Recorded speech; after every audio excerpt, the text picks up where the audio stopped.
Welcome to Research Debrief. I'm Rachel Chanko, Editor-in-Chief of Club Solutions, here with my co-host Luke Carlson, CEO of Discover Strength, for a podcast aimed at bridging the gap between the fitness industry and the latest science in under 20 minutes. Luke, welcome.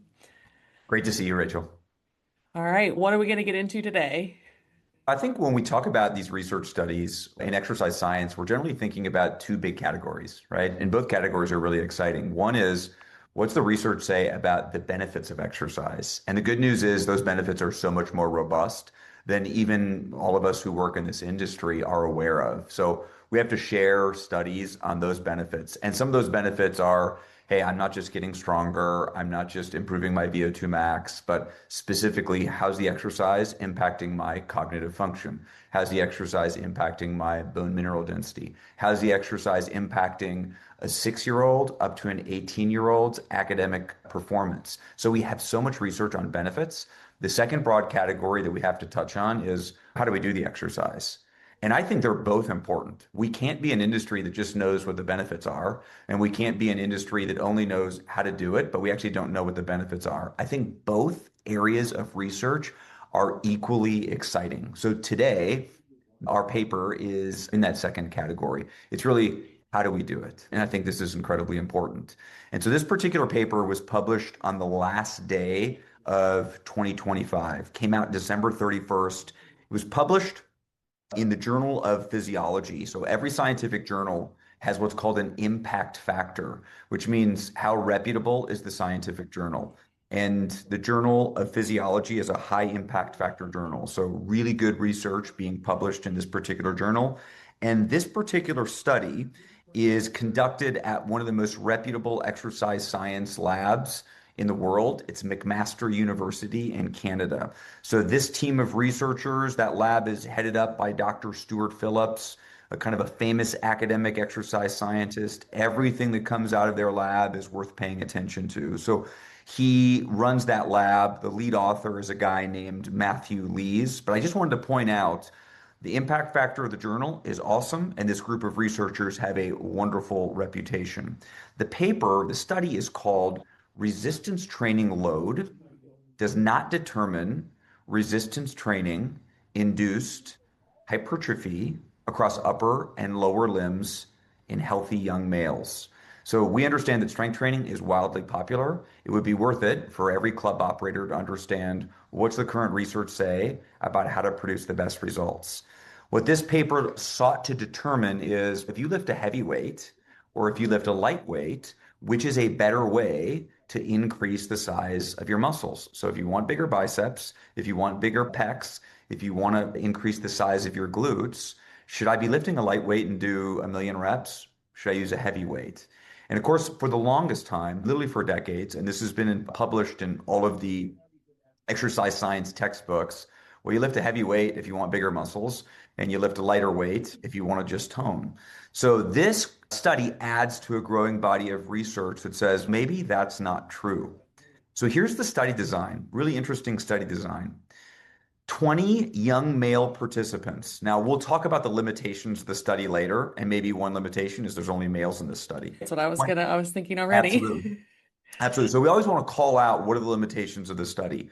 So 20 young males, and right away you could say, does this work the same for females? Does this work the same for older adults? And these particular participants were untrained. So they had not engaged in strength training, but they were physically active. We always call out whether or not participants are active or if they're trained. Because if you do a strength training study and someone has been lifting weights seriously for 5 years, that's different than, I have never lifted a weight before. Now, I think this has application to our listeners, of course, because so many people are walking into health clubs understanding, hey, I know I'm supposed to strength train. It's pretty popular. I heard Peter Attia say it on a podcast. I'm new to it. Give me some guidance. So this probably connects to that person. Now, I will also mention that the recent research that says, hey, people that are very experienced in strength training, we see the same outcome. Now, this particular study, they are untrained. The study design is really interesting. So they take a participant and they have one limb. So they have like their left arm do a heavy load. They tried to reach muscle failure between 8 to 12 reps. They did 3 sets. 3 sets, 8 to 12 reps. They went until they couldn't go anymore. On their other limb, so in this case, the right limb, They did a lightweight. They did 20 to 25 reps till they couldn't do another one, muscle failure, and they did 3 sets. So the beauty of this design is it's the same human being. They had the same diet, the same amount of sleep, the same genetics, and we just sought to understand, does a heavy weight or does a lightweight increase muscle hypertrophy, muscle size more significantly? And they did this for the upper body and they did this for the lower body as well. Now, let me tell you, this particular study was comprehensive in how they measured responses. Okay, so I'm just going to go through a couple of the different ways that they measured responses. First of all, they did a DEXA scan. So that's one way to understand fat mass and fat-free mass. So they did DEXA scan for everybody. They used ultrasound to measure muscle size. That's the best way to actually measure muscle size. They also did muscle biopsies. They tested strength at the beginning, they tested strength at the end. When they did a muscle biopsy, they did a muscle biopsy of the quadricep musculature. So this is pretty invasive study. They were doing a lot of poking and prodding. So I just wanted to give that background. So here are the key outcomes from this paper. Outcome number one is it turns out that when people strength train, they have wildly different responses in how big their muscles get. So in these 20 participants, some people, their muscles got a lot bigger, some people got a little bit bigger, and some people's muscles barely got bigger. So Interesting. that's takeaway number one. The second big takeaway is it made absolutely no difference if they used a heavy weight or a lightweight. So this study dismisses, it dispels maybe the most persistent myth in strength training for, I don't know, the better part of 50 years, the idea that a heavy weight makes your muscles bigger and a lightweight just tones your muscles. There was no difference. Now, let's be clear, the participants had massive differences in how big their muscles got, but those differences were related to the genetic predisposition of that individual. So if a different person, a variety of people start a strength training program, they're going to see different responses, but it's not because they chose the wrong amount of weight or they didn't do the right amount of reps. This study says it doesn't matter how many reps you do or how much weight you use, the results in terms of muscle size. Now, again, the results here are muscle size, which people are largely interested in. They should be interested in. The more muscle tissue we have, we now look at muscle tissue as an endocrine organ. We want more muscle tissue, not just for aesthetic reasons. We want muscle tissue because it is an endocrine organ. It doesn't matter how much weight you use. It doesn't matter how many reps you use or perform. Now, I think there's a number of really important applications here for all of our clubs. So I think the starting point is strength training is wildly popular and it is wildly beneficial. We understand that. Strength training is having a moment right now. I think our first takeaway is that it can be incredibly simple. Someone can walk into our club and we can say, if you want the greatest benefit in terms of muscle size, you can do any amount of weight that you want, any amount of reps that you want. Just go until you can't go anymore. That's almost too simple to be exciting, right? It is literally Yeah. that simple. That's number Well, one. before you move on, I Yeah, of think course. that is so significant because even though I'm in the fitness industry and have been for many years, I even struggle because I don't have a personal trainer. I have no idea what I should be doing from a strength training perspective. And I go into the gym and I am like a deer in headlights, just wondering, And what do Rachel, I do? So you this just is nailed it. helpful. This is so helpful for me even. And I think gym operators need to remember that the majority of people who walk into their gym are going to be just like me, deer in I mean, headlights. you spoke to the exact research. The research says the number one barrier to strength training exercise in this country is perceived complexity.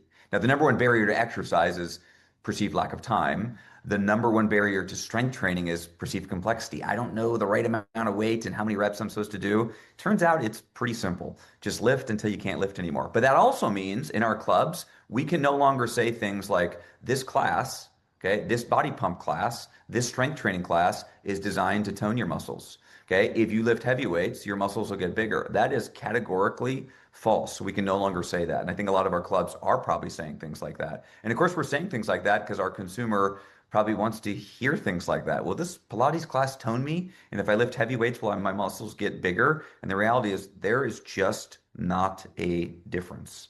So we have to really think about how we're marketing this. We can't market certain classes or certain approaches to strength training that they're going to produce different gains, different responses in terms of muscle hypertrophy in this case.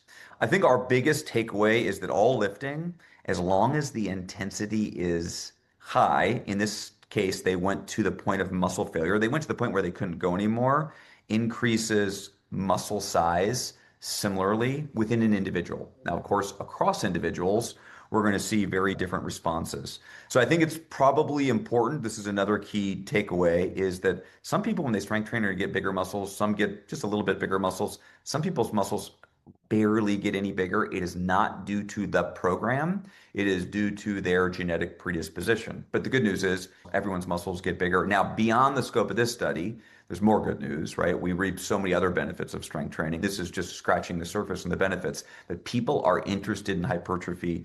And it turns out that we will experience hypertrophy. If we're not happy with the level of hypertrophy, we don't need to change how much weight we're lifting or how many reps we're doing. We have to change our genetics. We have to choose different parents. Of course, pretty impossible to do So that. easy. Yeah, not easy, but pretty simple to understand and pretty simple Yes. for club operators to take action on. So, one of the things I think we always need to be concerned with is, are we moving toward being more reputable in what we tell our customer?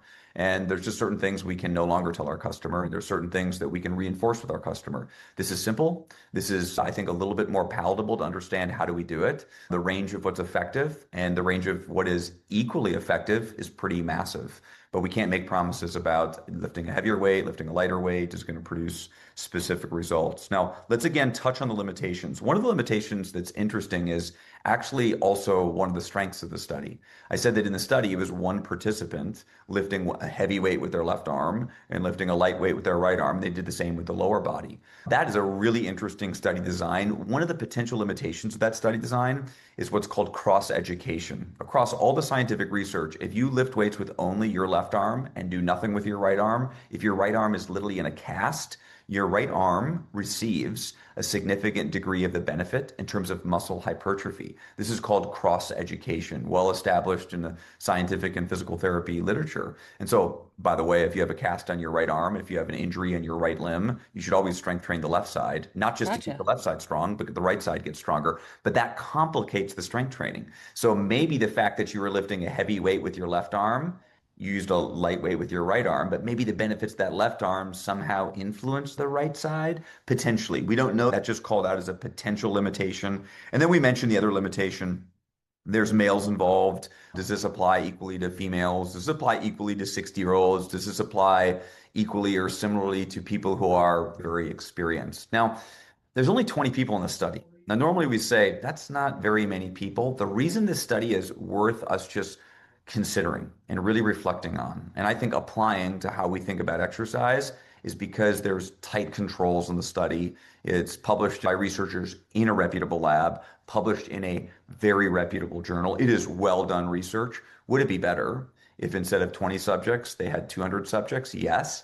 Sometimes we're leery of studies that have 200 subjects because there's just no way they can do that much invasive testing on 200 subjects. So there's value to this study. There's, of course, limitations to this study. And one of the nuances of science, and that's what we're talking about here, is the scientific research. One of the nuances of science is we can never overstate anything. So all these episodes we do together, Rachel, we just can't have a, you can take this to the bank. It's this simple approach. We have to be able to lean into the nuance. And that's the nuance here. Small study, males only, inexperienced in training. So we can learn something from this, but we have to be aware of those limitations. Yeah, no, makes sense. And that's why we're doing these episodes each week so that you guys can get the latest research and you can update your practices or marketing or guidance as needed. And Rachel, I think what we want to do is we want to constantly connect what's going on in the scientific research with what's going on in our clubs. Let me tell you, every academic scientific researcher worth their salt worldwide is talking about this paper. This paper is making waves. And so I think health club operators and the people that work in clubs should be talking about this paper as well. It is getting the attention of the academic world. It should be getting our attention as well, because of course we're the conduit to how people actually engage in exercise. In my opinion, I'm biased. What we do is far more important than what the academics do. We're actually bringing it down to the ground. But Yeah. it is the talk among the academic scientific community for sure. Yeah, very interesting. All right, so takeaways are depending on the individual, the results you get with strength training likely come down to genetics. the amount of weight that you're lifting doesn't necessarily matter. You just want to go to failure. And then gyms need to no longer be advertising certain programs as better at toning versus building muscle, correct? Absolutely. I think Okay. the biggest takeaway is we can market strength training as being simple to understand. We can demystify strength training. We can make it less complex. And for our listeners, you can jump into marketing meetings and you can jump into meetings with your fitness teams and talk about, all right, how do we want to message this and get the message out that this is pretty approachable? This is pretty simple to Yeah. understand. Tough to do, right? It's still uncomfortable, but it's pretty simple to understand. And I think that is an encouraging message.